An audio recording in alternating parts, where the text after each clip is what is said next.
Estamos aquí en el espacio Nou Barrien de la Asociación de Vecinos de Trinidad Nova con Conexión Callejera y estamos entrevistando a Ramón Franquesa, sobradamente conocido para los movimientos sociales, y es un placer entrevistarlo.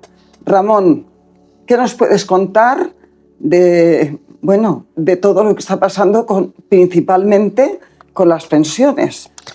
Bueno, estamos terminando un año en que hemos tenido que pelear mucho para conseguir que se revalorizaran de nuevo las pensiones, porque hay un intento claro de recortar este derecho social y otros, pero en particular las pensiones, porque el sistema de pensiones mueve mucho dinero.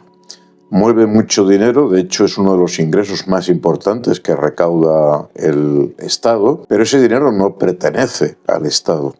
Este es el dinero que surge de las cotizaciones sociales, es decir, de la retención de una parte del salario de los trabajadores, está destinado a asegurar una vejez digna de estos trabajadores y trabajadoras.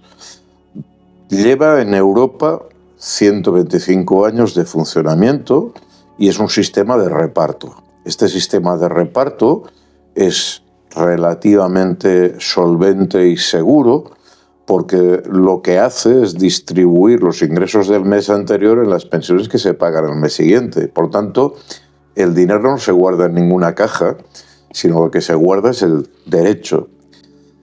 Al no guardarse en una caja, es difícil de robar. Y por tanto esto, junto con otros atributos que tiene el sistema de reparto, que es un sistema que es producto directamente del trabajo en un momento determinado y que en la medida que las sociedades se vuelven más productivas permiten que las pensiones sean incluso más amplias que lo que en su momento se cotizó, porque las sociedades progresan, producen más, generan más riqueza y eso permite mantener este sistema de pensiones pues saneado y suficiente para atender las necesidades de la gente. El problema que tenemos desde hace 30 años es que hay una verdadera obsesión por privatizar ese dinero. Esa obsesión ha llevado a que el Banco Mundial, el Fondo Monetario, el sector financiero esté bombardeando constantemente con la idea que las pensiones no son sostenibles. Lo hacen de manera falsa, porque nunca ningún sistema de pensiones público de reparto ha quebrado. Técnicamente, porque, vuelvo a decir, es un mecanismo contrastado por la experiencia, muy solvente, y que ha permitido que Europa, a pesar de haber tenido guerras, de haber tenido crisis, haya podido mantener este sistema de protección a la vejez desde que pues, en su momento se empieza a introducir ese mecanismo. ¿Qué es lo que proponen los financieros? Lo que proponen es que se les deje a ellos retener este dinero y convertirlo en un producto de capitalización. Esto quiere decir que en lugar de ver una transferencia directa, lo que hay es una acumulación de dinero durante 40 años, te lo guardan en una caja y luego te lo devuelven. Se supone que incrementado. ¿Qué es lo que ha ocurrido en los últimos 30 años en que en Estados Unidos, en Chile, en diversos países se ha puesto en marcha este sistema de capitalización privado? Pues que han quebrado, y en particular en la crisis del 2008, pero antes también y después también. De hecho, no hace falta ir muy lejos. En nuestro propio país, los sistemas privados de pensiones que tenían los colegios profesionales han quebrado. Y en cambio, la seguridad social sigue siendo un mecanismo solvente y suficiente. Estos financieros alarman a la población, planteando desde hace, ya digo, 30 años, que esto va a quebrar dentro de 10 años, dentro de 20, pasan los años y no quiebra, al contrario. El sistema es solvente. De hecho, hoy en día hay superávit. ¿Y qué es lo que ocurre? Que el Estado captura parte de este dinero para otros gastos. Y entonces, cuando argumentas, oiga, que lo que se está ingresando tendría que ir a dignificar las pensiones de la gente que hoy es pensionista, que las viudas, tenemos una tercera de parte de nuestra gente por debajo del límite de pobreza. Te dicen, bueno, sí, ahora habría dinero, pero dentro de 10, 20 años no lo habrá. Es falso. es mentira. Por eso nosotros venimos luchando para que se realice una auditoría y se examine dónde ha ido el dinero. Porque nuestros cálculos es que hay más de 1.000 millones de euros que han sido desviados para usos impropios. Perdón, 1.000 millones de millones, 1 billón. Y en cambio se le dice a la gente de que no hay recursos, pero lo que se recogía para pensiones se ha servido para hacer carreteras, para hacer el Piramidón o el Valle de Hebrón, el complejo hospitalario de Valle de Hebrón, ha servido para rescates bancarios, ha servido para pagar el paro, para otras cosas que no son las pensiones. Para cosas para las cuales, en todo caso, el Estado tenía que haber recaudado más impuestos sobre quien tiene los recursos. No es cierto, por tanto, este argumentario de que no hay dinero, pero eso lo hemos tenido que contrastar, ponerlo en el debate público con la movilización social que seguimos manteniendo desde que hace 13 años empezamos a constituir este movimiento social y que ha permitido que aquello que algunos trataban de hacer hace un tiempo, que era congelar las pensiones, con los cuales ahora tendríamos unas pensiones de miseria, se rompiéramos el relato de que no había dinero y efectivamente cuando nos movilizamos resultó que sí había dinero. Ahora tenemos nuevas dificultades porque lo que hay es una creación mediática de nuevo de un pensamiento de que el sistema no es sostenible. Ahora nos encontramos con una nueva ofensiva que trata de alterar las conciencias de las personas. Esta ofensiva se produce utilizando los medios de comunicación y de ahí la importancia de lo que estáis haciendo, la importancia de los medios de comunicación comunitarios, de barrio, de los vecinos, de los movimientos populares. Porque, ¿qué está ocurriendo? Los medios de comunicación han cambiado profundamente. Hemos pasado de un sistema de comunicación, de medios de comunicación en que predominaban un sistema de prensa o un sistema de canales de televisión en que el usuario, el público, tenía una cierta capacidad de elección, a un sistema en que la noticia es suministrada anónimamente por las redes. Voy a ponerte un ejemplo de esto para entender qué es lo que nos está pasando y los problemas que ahora tenemos. Tú antes, si eras una persona conservadora, podías comprar un periódico conservador y si eras una persona progresista, comprabas un periódico progresista. Esto hacía que la distribución de los medios de comunicación fuera parecida a la distribución de los usuarios, de los consumidores, de los lectores. Y daba un cierto equilibrio en el sistema. ¿Qué ocurre en este momento? Que los mensajes neoliberales de extrema derecha predominan enormemente en un porcentaje mucho más alto que esa opinión en la sociedad. Esto no tiene sentido económico, porque, digamos, lo que hace es hacer perder audiencia, porque, claro, siempre que fuera la persona la que compra el periódico, la que pone un canal más progresista o más conservador. ¿Qué ocurre? La gente ha dejado de ver la televisión. La televisión ya solo la vemos las personas mayores. La gente lo que ve es YouTube, lo que ve son las redes sociales, claro, el TikTok. Y esa información es una información seleccionada, una información orientada, una información que se compra. Cuando aparece un youtuber diciendo que los mayores están robando con las pensiones el dinero a los jóvenes, esa imbecilidad, esa estupidez que no tiene ni pies ni cabeza, se repite 1 millón de veces porque hay alguien que compra 1 millón de visualizaciones para que nos salga en nuestro tablet, en nuestro ordenador, en nuestro televisor, y compra las visualizaciones. Uno podría pensar, bueno, pero esto no tiene sentido económico porque el público se distancia inicialmente de este tipo de enfoque. Es que el problema es que los medios de comunicación no son un negocio económico. Los medios de comunicación sistemáticamente están en pérdidas. Nadie tiene hoy en día un periódico o una red social para ganar dinero.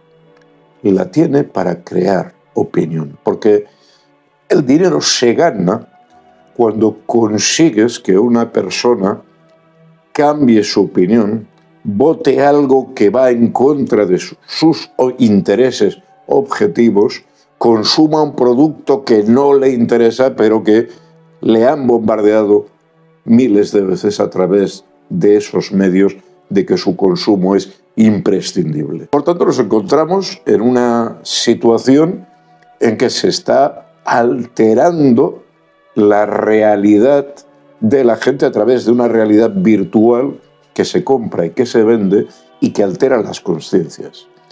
Esto explicaría, especialmente en ciertos segmentos de nuestra sociedad, entre los más jóvenes, quienes tienen menos experiencia vital, su comportamiento poco consistente con sus intereses. Ahora mismo, en Argentina, hemos visto que en las últimas elecciones municipales, con el voto joven, con la abstención enorme de la gente mayor, también hay que decirlo, de nuevo Milei conseguía ganar las elecciones. La consecuencia inmediata ha sido que este fin de semana pasado Milei presentaba una ley en el Parlamento que degrada más las relaciones laborales y, por ejemplo, convierte a la gente que trabaja para aplicativos en la distribución de comida, por ejemplo, en trabajadores autónomos que se tienen que pagar su seguridad social, su sanidad, su pensión, y exonera a las empresas de tener una relación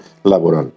Evidentemente esto perjudica a los jóvenes, los precariza, los deja en una situación económica y de vida peor que la que tenían antes. ¿Cómo es posible que esos jóvenes hayan cometido ese error de percepción?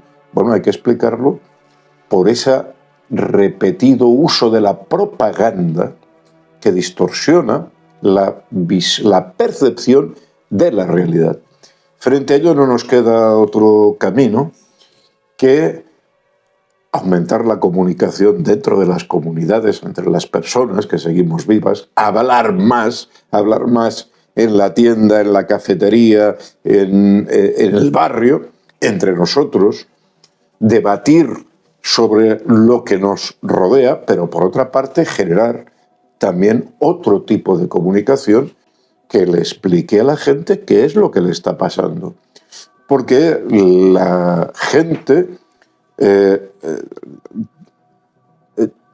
no entiende por qué está aumentando su malestar. Y el malestar lo sienten, pero el por qué no son capaces de decodificarlo y se le propone una explicación simple pero falsa, que va a ir en contra de sus propios intereses. Yo pongo un ejemplo. Nos encontramos que pagamos cada vez más impuestos. La gente humilde, la gente trabajadora, incluso esa gente que se cree clase media, pero que sus ingresos devienen del salario, de su trabajo. Cada vez pagamos ahora, últimamente, aumento de los impuestos sobre la recogida de basuras, aumento de los impuestos sobre el IBI, sobre el IVA, y en cambio tenemos menos prestaciones. La realidad, la experiencia vital, es que cuando ahora vas a un ambulatorio o a un hospital, te tratan notablemente peor que hace 20 años. Esa es una realidad objetiva que cualquier persona que necesite de un servicio de salud percibe en su realidad. ¿A qué se debe esto? Se debe a que se ha desviado gran parte de lo que era gasto público a gasto privado. Una misma intervención ahora cuesta 3 veces más. Una intervención que te va a hacer Quirón, que te va a hacer una institución privada para ganar dinero, a costa de pagarle peor al sanitario y prestarte peor servicio y hacerte esperar más tiempo. Esa es la realidad objetiva. Esos medios de comunicación ¿Qué es lo que distorsionan?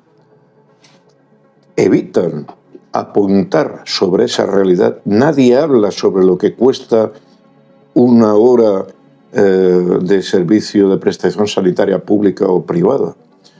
Nadie habla de lo que cuesta una intervención, una analítica. ¿Qué es lo que te dicen?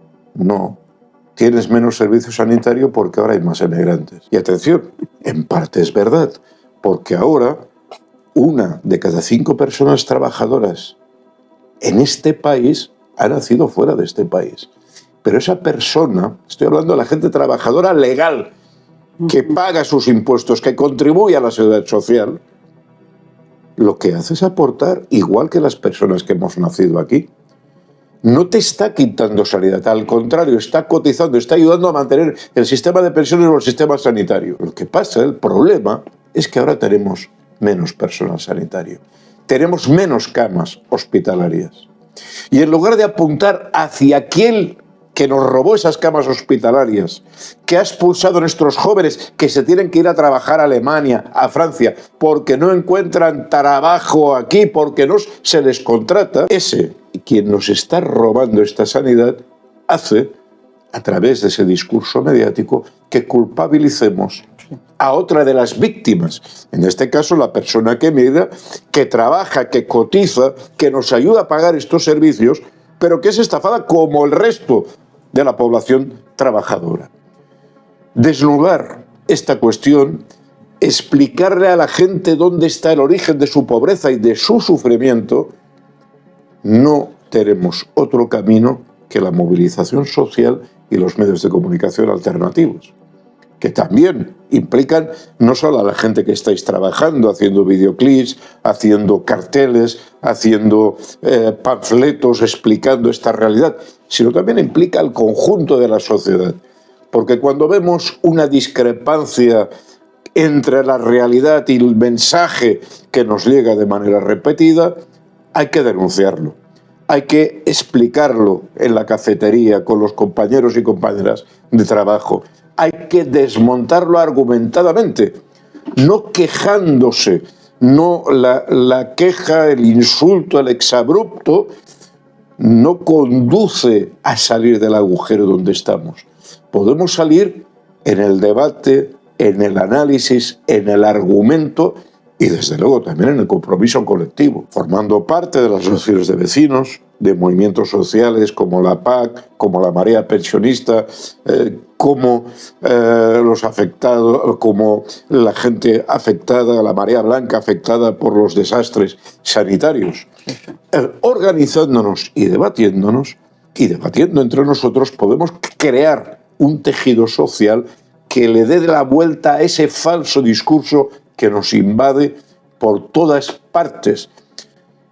Falso discurso que hace que muchas veces acabemos buscando a responsabilidades no en el origen de nuestros problemas, sino en la víctima o la imagen o la marioneta que nos crean. Un viejo amigo, Julián Guita, a veces nos comentaba: este país vamos a ir mal hasta que el toro no se dé cuenta que en lugar de ir a por el capote tiene que ir a por el torero. Y en parte lo que hacen con nosotros cuando nos enfrentan a otra parte de la población, cuando nos enfrentan a la persona que tiene que repartirse la poca prestación social que nos llega en lugar de ir a quien nos ha robado los recursos públicos, teniendo un precedente clarísimo en este país. Este país está endeudado porque hemos rescatado el sector bancario. Uno se sorprende de cómo hoy, por ejemplo, vuelve a aparecer en las redes sociales la culpabilización de un presidente como fue Zapatero porque malgastó el dinero en paguitas, en mejorar el pago a los parados, cuando en realidad el problema es que otro presidente, Rajoy, y él mismo, porque tampoco lo cambió, lo que hicieron fue rescatar a los bancos. ahí se fue el presupuesto del Estado y ahí se genera la deuda que estamos pagando continuamente. Porque esos 67.000 millones de euros que nos quitaron como consecuencia del 2008 se ha transformado en deuda pública que están en manos de los bancos que rescatamos y que cobran una millonada del Estado por los intereses de esa deuda. Es decir, el que había creado la deuda se ha convertido en rentista de unos intereses, de un dinero que le dimos nosotros. Y claro, al pagar estos intereses, al pagar los servicios privatizados, nos estamos despojando de un derecho de recursos que necesitamos para nuestras carreteras, para educarnos, para las residencias, para pagar mejor a nuestro sistema, al sistema sanitario, para las pensiones, para la gente, que es los que pagan esos servicios. Porque estos servicios no son un acto de caridad. De hecho, una de las últimas batallas que hemos llevado este año es el intento de los gobiernos de intentar indexar las pensiones con el índice de pobreza en lugar del IPC. Oiga, es que las pensiones no son una prestación de caridad. Las pensiones derivan de los salarios. La gente que recibe una pensión la recibe porque trabajó y porque de su salario una parte fue al fondo común para que le llegara después. Ustedes no tienen ningún derecho a meter mano en este fondo común. Y el problema no es una disputa entre generaciones por ese fondo, no.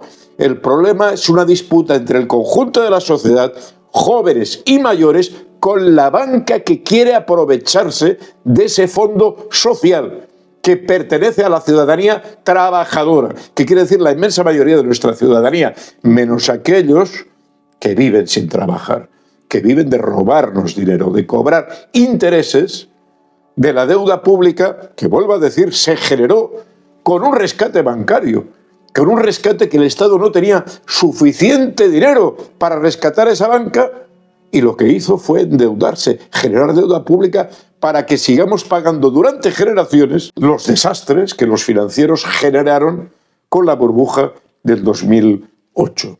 Hay otro camino, hay posibilidad. Nuestra sociedad es rica productivamente, es capaz de generar riqueza y la genera. Nunca hemos tenido tantas personas trabajando en nuestro país, cotizando, 21 millones de personas cotizando a la seguridad social, trabajando cada mañana, generando riqueza en este país. Y lo que no puede ser es que cuando se genera más riqueza, nuestra gente esté con menos sanidad, con más difícil acceso a la vivienda, con peor alimentación, con unas pensiones más precarias y con más dificultades. Puede ser que durante un tiempo nos engañen, recurren a estos nuevos mecanismos de comunicación y consiguen alterarnos la percepción, buscar culpables donde no están, intentar invisibilizar dónde está la puerta de salida de este desastre. Pero no se puede engañar a todo el mundo todo el tiempo. Más pronto que tarde seremos entre todos capaces de romper este relato y de explicar dónde está la puerta de salida de esta sociedad miserable, en decadencia, que nos ha tocado vivir en el siglo XXI. Pero yo, Ramón, he visto comentarios, sobre todo, y de la gente pues sencilla, de la gente trabajadora, que compran estos discursos, que la culpa la tiene el emigrante. O, por ejemplo, cuando hablas de la sanidad pública, no se dice la sanidad pública, se dice la sanidad gratuita. La palabra gratuita no existe, la estamos pagando. ¿Por qué esto de la gente sencilla, de la gente trabajadora? ¿Por qué compra estos discursos? Al fin y al cabo, hemos sido España un país emigrante. Y ahora mucha gente no quiere a los emigrantes aquí. ¿Por qué todo esto? ¿Por qué compran esos discursos? En primer lugar, no lo compra todo el mundo. Lo No. compra un sector de nuestra sociedad. Pero bastante. Pero lo compra un sector creciente, vuelvo a decir, porque cada día, millones de veces, ese mensaje se está emitiendo en las redes hacia la gente con menos cultura, con menos capacidad crítica. Este bombardeo sistemático sobre gente muy debilitada por la crisis produce efectos. Y produce efectos distorsionantes. Cuando tú te encuentras mal, te pueden explicar: oiga, es que usted tiene una infección y tiene que tomarse un antibiótico porque si no, esto va a ir a peor. O te puedes encontrar con un brujo que te diga que eso es un espíritu que se te han puesto dentro del cuerpo y que tienes que hacer una invocación al diablo o a Dios o a quien sea para que... En la desesperación, la gente es capaz de, digamos, quemar un gato para ver si se le va el dolor en el estómago que tiene, porque no hay otra interpretación que entienda como más plausible. La cuestión es hacer un trabajo de persuasión, de explicación. Porque hay un elemento que hemos de conservar en nuestra esperanza. La racionalidad es la única forma de salir de los problemas.